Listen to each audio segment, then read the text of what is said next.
Hello friends. आज जो topic हम डिस्कस करने वाले हैं वो है वुमेन इन आर्म्ड फोर्स। तो बात हुआ है कि जैसे जैसे हम मॉडर्नाइज हो रहे हैं, बात हो रही है कि और ज़्यादा वुमेन का पार्टिसिपेशन होना चाहिए हमारे जो आर्म्ड फोर्सेस है उसमें भी, चाहे वो आर्मी हो, नेवी हो या हमारा एयरफोर्स हो। तो न्यूज़ में ये इसलिए है क्योंकि रिसेंटली क्या हुआ है कि जो इंडियन आर्मी सिलेक्शन बोर्ड है उसने 5 विमेन ऑफिसर को कॉलोनल रैंक पे प्रमोट किया है। तो इसलिए ये न्यूज़ में है। तो देखते हैं पहले कि टाइमलाइन क्या है। टाइमलाइन अगर हम देखें जो वुमेन है इन आर्मी उसमें, तो उसमें हम देखेंगे कि जो 88 तक था, तो रोल ऑफ वुमेन जो था उस समय in Indian Army began with the Indian Military Nursing Service. मतलब कि जब ब्रिटिश राज था 1888 में, उस समय जो वुमेन का रोल था वो बस मिलिट्री नर्सिंग सर्विस में तक ही सीमित था। फिर आपका दूसरा आया 1992, जब जो इंडियन वुमेन ऑफिसर्स थे वो कमीशन की गई in army, air force and navy as short service commission. मतलब कि सिर्फ शॉर्ट सर्विस कमीशन ऑफिसर की तरह ही उनकी नियुक्ति होती थी, जिसका कि टाइम पीरियड आपका होता था सिर्फ 5 इयर्स। तो ये आपका 1992 में हुआ। फिर 2006 में अगर देखो, मतलब कि तो वुमेन जो वुमेन ऑफिसर जो थी, वुमेन स्पेशल एंट्री स्कीम को रिप्लेस कर दिया गया with short service commission scheme, और वुमेन को कमीशन किया गया for a period of 10 years, जिसको आप एक्सटेंड किया जा सकता था टू 14 ईयर्स। ये चेंजेस लाए 2006 में। फिर जब 2015 आया तो 2015 साल जो है वो एक तरह से टर्निंग पॉइंट माना जाता है for women in military, when Indian air force, मतलब हमारा जो एयरफोर्स है, उसने डिसाइड किया कि हम और ज़्यादा वुमेन को इंडक्ट करेंगे इन इंडिया हमारे एयरफोर्स में। फिर 2021 में देखा गया कि जो मेडिकल विंग है उसको अगर एक्सक्लूड कर दिया जाए तो in terms of percentage of women, हमारे जो मिलिट्री में अभी भी जो वुमेन का परसेंटेज है वो बहुत ज़्यादा कम है। मतलब कि अगर आर्मी में देखा जाए तो सिर्फ वो 0.56% है, एयरफोर्स में देखा जाए तो वो सिर्फ 1.08% है, और उसी तरह नेवी में सिर्फ 6.5% है। तो ये दिखाता है कि कितना डिस्मल डिस्क्रिमिनेशन है हमारा अगर जेंडर को देखें तो इन आर्मी। अब बात अब होती है कि Y women should be part of armed forces. बात जब आप आंसर लिखोगे तो आपको अपना पक्ष भी लिखना पड़ेगा कि क्यों वुमेन को होना चाहिए इन आर्म्ड फोर्सेस। पहला है कि एबिलिटी एंड जेंडर, मतलब कि अगर कोई औरत होके भी इक्वली कैपेबल है मैन की तरह, तो क्यों उसे रोका जाए, उसे आगे बढ़ने क्यों नहीं दिया जाए। तो इससे क्या होगा कि इजी टू रिक्रूट होगा और डिप्लॉय करना इजी हो जाएगा। वुमेन जो अच्छे शेप में और इनफैक्ट बेटर हो, कुछ कुछ वुमेन तो जो मेल है उससे भी बेटर होते हैं। तो ये डिस्क्रिमिनेशन क्यों बेस्ड ऑन जेंडर। और देखा गया है कि जो हमारा जो अभी का मॉडर्न टेक्नोलॉजी है, जो मॉडर्न वारफेयर है, उसमें आपका जो फिज़िकल स्ट्रेंथ है उससे ज़्यादा आपका डिसीजन मेकिंग स्किल, फिर टेक्निकल एक्सपर्टाइज, फिर यूज़ ऑफ टेक्नोलॉजी, तो ये सब चीज़ें ज़्यादा इम्पॉर्टेंट हो जा रही है आज के मॉडर्न वारफेयर में। और इसलिए औरत की भागीदारी बढ़ाई जानी चाहिए और वो इक्वली कैपेबल है इस एरिया में। तो इसलिए आप कह सकते हो कि एबिलिटी और जेंडर में कोई मैच नहीं है। कई बार औरत ही जो मेल है उससे बेटर हो जाती है। दूसरा है कि स्ट्रॉन्ग मिलिट्री फोर्सेस। देखो, अगर एक मिक्स्ड जेंडर फोर्स रहेगा तो क्या होगा कि एक बैलेंस बना रहता है। जो मिलिट्री फोर्सेस है उनका परसेप्शन, उनकी स्ट्रेटजी, उनकी थिंकिंग में एक बैलेंस बना रह पाता है। तो जरूरी है कि रिटेन किया जाए और रिक्रूट किया जाए वुमेन को भी इन आर्मी। तीसरा है कि लीडरशिप।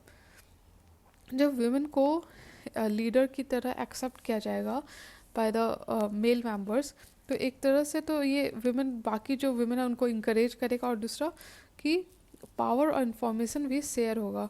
मतलब कि एक तो आप जब वुमेन ऐसे लीडरशिप पोजीशन में है तो इससे सोसाइटी पर असर पड़ता है, एक सोसाइटी को रोल मॉडल की तरह इन लीडर्स को ट्रीट किया जाता है। दूसरा कि सोसाइटी का भी एक बैलेंस थिंकिंग और जो वुमेन के तरफ एक परसेप्शन है वो चेंज होता है। एक जो स्टेरियोटाइप उन्होंने बना के रखा है वुमेन रिलेटेड कि दे कांट बी लीडर, तो वो चेंज होता है। तो इसलिए जरिए है कि तीसरा पॉइंट होगा कि लीडरशिप। ठीक है। चौथा कि कल्चरल डिफरेंसेस एंड डेमोग्राफिक्स।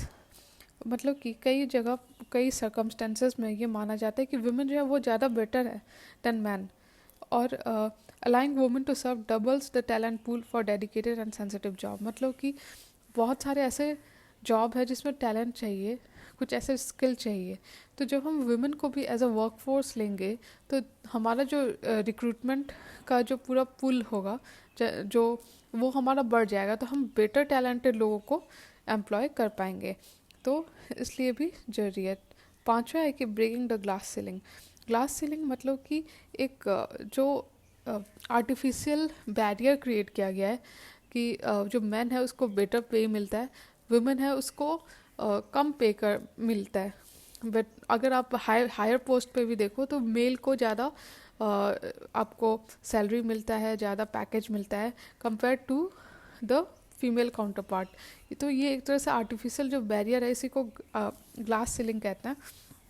तो by denying women a PC had created a glass ceiling. That ceiling has now been shattered with Supreme Court ruling. मतलब कि जो सुप्रीम कोर्ट है वो उसने भी खुद माना है जो रिसेंट केसेस हैं उसके अनुसार कि women are equal to man and you can't discriminate based on gender. तो इसलिए ग्लास सीलिंग और जो कि स्टेरियोटाइप है कि वीकर सेक्स, जो वुमेन को हम लोग कहते हैं वीकर सेक्स, ये गलत है और ये टूटेगा। ठीक है, तो इसलिए भी ये जो वीकर जेंडर का जो स्टेरियोटाइप है वो भी ख़त्म होगा। छठा है कि to uphold right to equality. हमारे कॉन्स्टिट्यूशन में ये बात होती है कि जो मेल है फीमेल है वो इक्वल है, आप डिस्क्रिमिनेशन नहीं कर सकते किसी इंसान को बेस्ड ऑन इट्स जेंडर। तो आप आर्मी में कैसे डिस्क्रिमिनेट कर रहे हो? तो इसलिए छठा पॉइंट होगा कि राइट टू इक्वलिटी, जिसमें आप मेंशन करोगे आपका आर्टिकल 14, 15, 16 और 19। तो ये सारे आर्टिकल्स आपके लिए इम्पॉर्टेंट हो जाते हैं इस पर्सपेक्टिव से। तो इस तरह से हमने समझा कि क्यों वुमेन को पार्ट लेने देना चाहिए इन आर्म्ड फोर्सेस। यहाँ पे कुछ डाटा दिया हुआ है कि कैसा डिस्ट्रीब्यूशन है women in different fields of defence service of total women. मतलब कि जो वुमेन काम कर रही हैं, ठीक है, आर्मी में, नेवी में, एयरफोर्स में, तो वो क्या डिस्ट्रीब्यूशन है, किस एरिया में वो सबसे ज़्यादा काम कर रही है। तो आप देखोगे कि आर्मी में सबसे ज़्यादा लॉजिस्टिक्स में इन्वॉल्व है हमारी फीमेल लेडीज़। ठीक है, फिर उसी तरह अगर नेवी में देखो तो इंजीनियरिंग वाला जो क्षेत्र है उसमें सबसे ज़्यादा 42% आपकी वुमेन है। उसी तरह इंडियन एयरफोर्स में अगर देखो तो 44%, मतलब कि लॉजिस्टिक्स में सबसे ज़्यादा है। तो इसको आप यूज़ कर सकते हो अपने आंसर में just as a diagram and it will add value to your answer. ठीक है, अब प्रीलिम्स पर्सपेक्टिव से देखें तो इसमें देखिए क्या क्या सब initiatives to induct women in armed force. पहला तो है कि सैनिक स्कूल मतलब आर्मी स्कूल जो है हमारे देश में बहुत सारे हैं, और वहाँ पे वुमेन को, गर्ल कैडेट को एडमिट किया जाता है। ठीक है, और the decision was taken after the success of pilot project that was started by Indian minister of defence in 2018। ये जो सैनिक स्कूल है ये 2018 में on a pilot basis start किया गया था और इसमें गर्ल्स को रिक्रूट किया जाएगा। फिर दूसरा है कि सुप्रीम कोर्ट ने अलाउ किया वुमेन को टू, मतलब कि अभी तक जो एनडीए एग्ज़ाम था उसमें वुमेन पार्ट नहीं लेती थी, लेकिन अब सुप्रीम कोर्ट के डायरेक्शन के अनुसार वो पार्ट ले सकेंगी। इनफैक्ट इसी साल से जो एनडीए एग्ज़ाम है वो दोनों औरत और मर्द दोनों के लिए होगा। तो ये दोनों इनिशिएटिव है ताकि वुमेन को और ज़्यादा पार्टिसिपेट किया जाए हमारे इंडियन एयरफोर्स में। उसी तरह ये जो है आपका case ministry of defence and Babita Punia case the permanent commission issue, इसमें था कि जो लेडीज़ है फीमेल है उनको परमानेंट कमीशन नहीं दिया जा रहा था initially in any of the arm force. फिर उसी पे ये केस लड़ा गया और फिर ये माना गया कि वुमेन को मिलना चाहिए। उस दिल्ली हाई कोर्ट ने कहा कि जो वुमेन एसएससी ऑफिसर हैं आईएएफ या आर्मी की who had opted for PC but not granted that status would be entitled to PC, मतलब परमानेंट कमीशन मिलेगा जो कि मतलब कि मेल ऑफिसर को मिल रहा है वही फीमेल ऑफिसर को भी मिलेगा। उसी तरह 2020 में सुप्रीम कोर्ट का ये केस हुआ ministry of defence and Babita Punia case. उसमें जो दिल्ली हाई कोर्ट का जजमेंट है उसको मान्यता मिली और ज़्यादा उसको सही माना गया और सुप्रीम कोर्ट ने डायरेक्ट किया एसएससी को कि वुमेन ऑफिसर को भी granted PC in all 10 streams of the Indian Army: combat support, arms and services bringing them on par. मतलब कि बेसिकली ये जो सारे जजमेंट है इसमें यही बात हुई कि जो वुमेन है are equal to the man and they should be given at par with the male counterparts. तो यही बात इसमें लिखी गई कि आप स्टेरियोटाइप नहीं कर सकते, आप जेंडर डिस्क्रिमिनेशन नहीं कर सकते, वो हमारे कॉन्स्टिट्यूशन के अगेंस्ट है, वो हमारे लॉज के अगेंस्ट है। ठीक है, अब बात है कि अगर हम उसका जो ये इशू है वुमेन रिलेटेड, जो एक इसका जो अपोजिट फेस है वो भी देख लेते हैं कि क्यों इस तरह से डिस्क्रिमिनेशन हो रहा है। ठीक है, उसके भी कुछ पॉइंट्स देख लेते हैं कि issues associated with women in armed force. पहला कि फिजिकल इशू।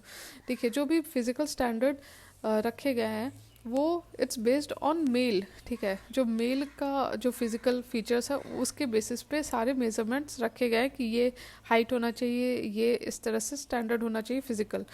अब उसको आप वुमेन पे नहीं लागू कर सकते, आप वुमेन के लिए अलग से आपको फीचर जो भी है फिजिकल वो सेट करना पड़ेगा, स्टैंडर्ड सेट करना पड़ेगा। तो standard of physical fitness have been set to suit man, इसलिए जरूरी है कि वुमेन के अनुसार वो अल्टर किया जाए।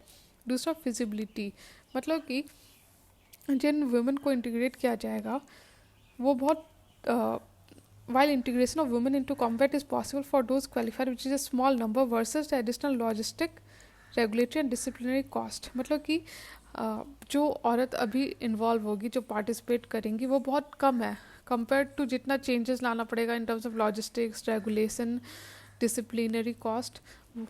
तो जितना नंबर इंडक्ट होगा वुमेन का बहुत कम है इन टर्म्स ऑफ बाकी कॉस्ट के, वो चाहे रेगुलेटरी हो, डिसिप्लिनरी हो, एडिशनल लॉजिस्टिकल हो।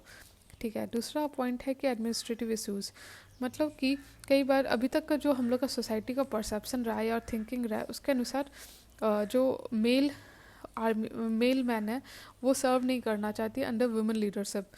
तो यहाँ पे लिखा गया है कि जो मॉरल और कोहेसन है वो असर करेगा आर्मी का, क्योंकि women serving in direct combat में हैम्पर मिशन इफेक्टिवनेस पर hurting unit moral and cohesion, क्योंकि जो एवरेज सोल्जर है वो वुमेन लीडर के अंदर काम नहीं करना चाहता। यही बात यहाँ पे लिखी गई है।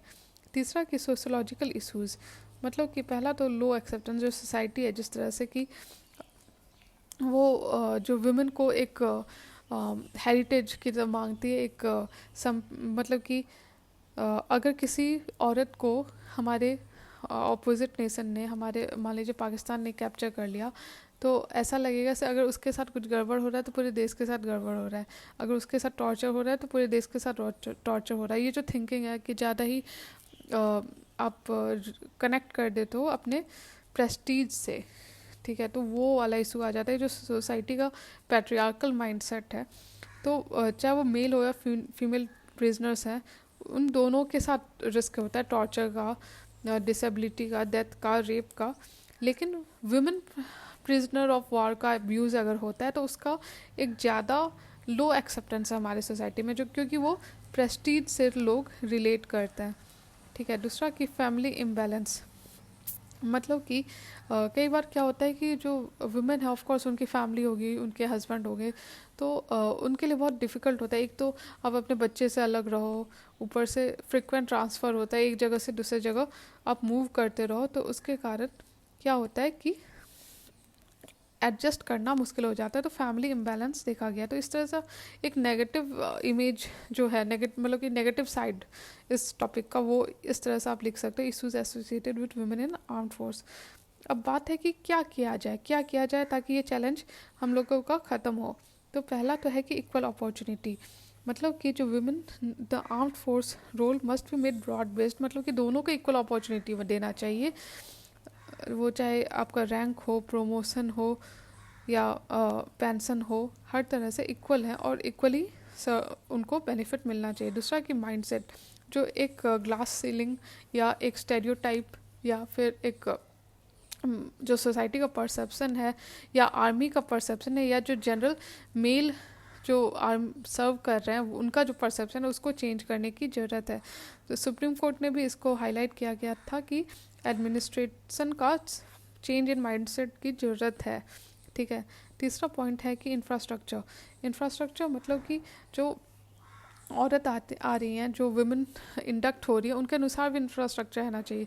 हर चीज़ आप मेल के अनुसार इंफ्रास्ट्रक्चर नहीं क्रिएट कर सकते, आपको वुमेन के अनुसार भी क्रिएट करना पड़ेगा। तो ये गवर्नमेंट की रिस्पॉन्सिबिलिटी है, मतलब कि एडमिनिस्ट्रेटिव प्लस सोशल इंफ्रास्ट्रक्चर ऐसा क्रिएट किया जाए ताकि वुमेन आसानी से काम कर सके, वो हमारे आर्मी में हो, नेवी में हो या एयरफोर्स में हो। लास्ट पॉइंट है कोड ऑफ कंडक्ट। जो फ्रेमवर्क है for induction of army of women in army should be incorporated into a policy. मतलब कि एक बेसिक आपका कोड ऑफ कंडक्ट बनाना चाहिए ताकि आसानी से वुमेन हमारे आर्मी में काम कर सके, उन्हें कोई परेशानी ना हो। तो ये आपका बेसिकली चैलेंजेस होंगे और जो कि ओवरकम करने की ज़रूरत है, और इस तरह से ये चैलेंजेस ओवरकम किए जा सकते हैं। कंक्लूज़न में आप लिखोगे कि आप एग्जांपल दोगे भवाना कंत का, जो कि हमारी पहली वुमेन फाइटर पायलट है, भवाना कंत। दूसरी गुंजन सक्सेना, इन दोनों का नाम आप दोगे। गुंजन सक्सेना पहली was the first to fly in combat zone, मतलब जब कारगिल वार हो रहा था उस समय ये पहली औरत फीमेल थी जिन्होंने फ्लाई किया, उड़ाया इन कॉम्बैट जोन। तो इन दोनों का नाम आप, चाहे आप कैथेक्स का टॉपिक हो या कहीं भी हो, तो अगर कहीं आपको एग्जांपल देना है तो आप इन दोनों को नाम को इंक्लूड कर सकते हो, भावना कंत एंड गुंजन सक्सेना। देखिए, जो हमारा अभी का टाइम है वो और ज़्यादा सोफिस्टिकेटेड हो रहा है, मॉडर्न हो रहा है, तो नए नए टेक्नोलॉजी आ रही है, नई नई थ्रेड्स भी इमर्ज कर रहे हैं। तो इसलिए ज़रूरी है कि एक बैलेंस्ड पर्सपेक्टिव्स के साथ एक बैलेंस्ड जेंडर को भी आपको आगे लेते हुए बढ़ना होगा। इससे सिक्योरिटी भी बढ़ेगा, साथ में हमारा ग्रोथ भी होगा, क्योंकि हमारा जो रिसोर्स पूल है, जो ह्यूमन रिसोर्स है, उसका आप अच्छा यूटिलाइजेशन कर रहे हो और एक बैलेंस डिसीजन मेकिंग भी देखा जाएगा।